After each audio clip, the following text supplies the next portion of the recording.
Hi guys, kumusta kayo? This is Dave Lopez from Arrival Heights, Philippines. And kung hindi pa ka nakapag-subscribe, i-click mo na yung subscribe button.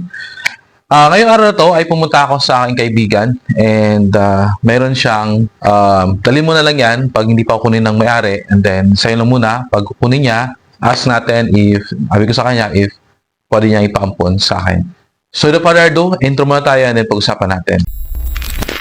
Guys, sa Luzon, Visayas, Mindanao na nanonood ngayon, magandang umaga, magandang tanghali, at magandang gabi sa inyo.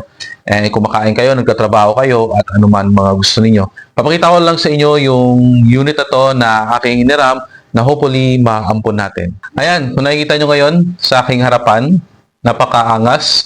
May mga alikabok-alikabok pa.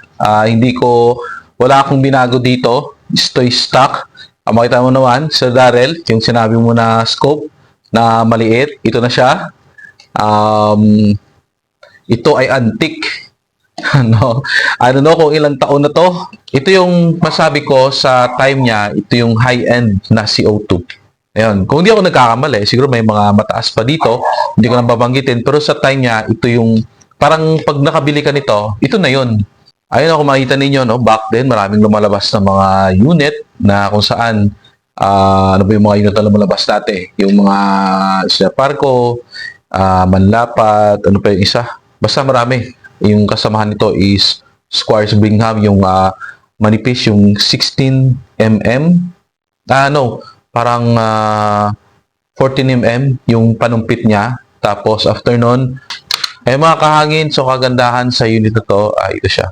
Yung angas ng pag kumakasa tayo dito, di ba? Yung pag naririnig ko to iba eh.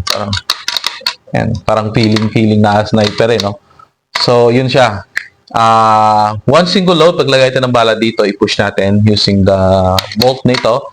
And then, after nun, mag-shoot na tayo. Ayun, so kagandahan dito, kasi pag nasa field tayo, ma-feel natin, no? Pag blinking, target shooting, yung one shot ba, yung back then, yung one shot, one kill na, no? So, ito ay talagang kahit sa bahay ka lang, no? Pwede to. So, pagkukumpara ko dito yung ang maiksi ko, siguro dito hanggang dito lang yung maiksi ko. Ayan, ganun lang siya. So, ito naman ay maganda ito pag nasa field tayo. Gusto natin na parang maglalakad kasi iba yung feel nito eh, pag nahahawakan mo. Parang smooth lang siya, CO2 lang yung dala mo, and then you're good to go. So, parang ito yung parang sa akin, collector's item na to. So, yun. Sa mga nagtatanong kung saan makakakuha nito at mga Sir Parco, mga sinaunang mga unit, makuha nyo to pag may mga kaibigan kayo, no, na mga nag-aayos ng mga airgun. Kung di naman, pupunta kayo sa mga Facebook group. Yan, i-search nyo lang sa Facebook group yung mga Airgun Philippines or Airgun in the Philippines, and then nalabas doon yung mga iba't ibang mga grupo. After na mag-join lang kayo doon, pag na-accept kayo, pwede kayo mag-post doon kung saan yung area.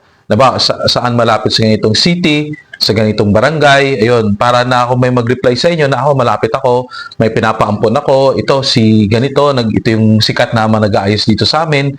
So, pwede nyo puntahan, talagang for sure, may mga binibenta yung mga CO2, may mga lumang binibenta yon. So, pwede talaga yon. So, so, paalaala lang, sa mga, halimbawa, gusto mo nang umorder, kailangan muna na mag-meet up kayo at i-test mo yung unit. Kasi hindi lahat, may mga, may mga circumstances na nagbayad na, and then nagpadala ng pera, tapos hindi natanggap yung unit. Kasi online siya, hindi natin alam kung saan yung totoo, saan yung hindi. So, mainam na mag-meet up kayo para na magandang transaction. Hindi kaya mag-meet up kayo or pumunta kayo, dumalaw kayo sa mga grupo.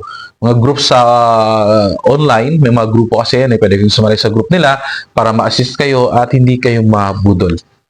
Alright guys, yun lang muna. And kung nagustuhan nyo yung video na to, i-click yun lang yung subscribe button. Maraming salamat sa pagsama and kita-kits tayo sa susunod. Aloha guys, this is Dave Lopez from Air Rifle Hobbies Philippines. I invite you to subscribe on our channel para makatanggap po kayo ng notification sa mga bagong videos natin gawa. Alright? Maraming salamat po.